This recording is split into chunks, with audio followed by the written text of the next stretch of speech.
you sometimes find yourself having to motivate the athletes when you have to bring them through like such hard weight cuts and getting them down to these? Because I figured out cutting weight, especially when it's drastic weight, I would gain a lot more back. That's what I found myself doing. Do you sometimes find yourself having to motivate them to stay on the protocol? Yeah. I think fighters are interesting because fighters, unlike, say, a rugby player where it's like, hey, man, you're just going to have a good game. And, you never hear someone say, he scored a great try. He must have had a good breakfast, but like For sure.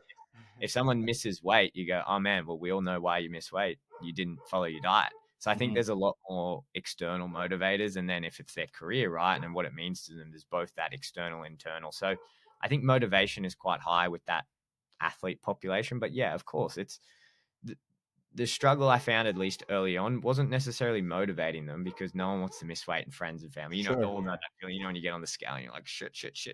Like, and you're like, oh, well, good, let's go. It's more like, okay, how do we break the bad habits? And then getting that buy-in with them was really difficult. You're telling me I can eat all these carbohydrates, pastas, rice for the last 5 years of my career. I've only eaten fats all fight camp and I still make weight. It's like, yeah, you've made weight, but you felt terrible and I can do it. Where you still make weight, but you feel way better. That takes a lot of buy-in and a lot of trust. So I guess the motivation that you're giving them is you're building that trust and that relationship. And then you do it once and you go, you know what, we can do it even better. So let's do it better the next time. And like you mentioned Kai earlier, Kai was one of my first clients that I have. And it's like, we're coming full circle 7-8 years later, where it's like, okay, now we're fighting for a belt for a second time. But it's like, he's been through it all. Like he knows probably as much about combat sports nutrition as what I do, because a lot of our protocols and the way we changed them over the years, like I'm using them on him and seeing what works. And he's seeing like every 3 months or so we're changing or introducing something in. So we're just constantly and the reason he lets me do that and I go, hey Kai, we're going to do this. The reason he doesn't question me now is because I've built that trust with him over the years. So I guess that's the really big one and the really hard thing with this population, because there's that external factor of, if you stuff me around, dietitian, man, I'm going to miss weight. So don't stuff me around. You have to build that relationship. And yeah, it's really, I think what you said there, like building trust, is really important because it's very easy to be misled when it comes to nutrition.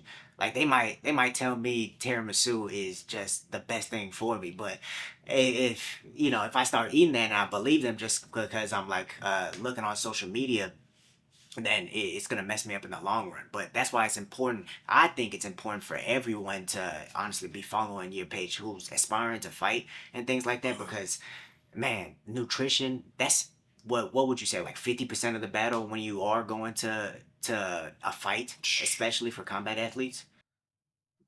Yeah, it's tough to say. I don't know if I could put a percentage on it. I think if for any weight category sport, it's going to be tough. Like food is such a big part of your life, right? Like outside of the physical, hey, I got to drop weight, like just what it takes away from you, say, not being able to go out with your friends and share a meal. Or if you're that weird guy that goes out and you're like, man, I can't eat that awesome pasta dish because I've got to eat something out of my little Tupperware container, like that takes away. And I think it just adds so much more stress to the whole situation. And I think that's a big part of our job, is just taking that stress away and being like, hey guys, no, you can actually go to the restaurant and these are the better options. Like I've got a world champion boxer right now, and literally all he does is every day just send me photos of restaurant food. And he's like, can I have this? Can I have that? And it's like, you're just picking better foods for him. Like it's a huge part of it, because you have to stand on the scale and make weight. You either made weight or you didn't. And then the other part of that is, even if you made weight, did you do it in the best way possible? So we see the best you, so you're not wasting that entire fight camp.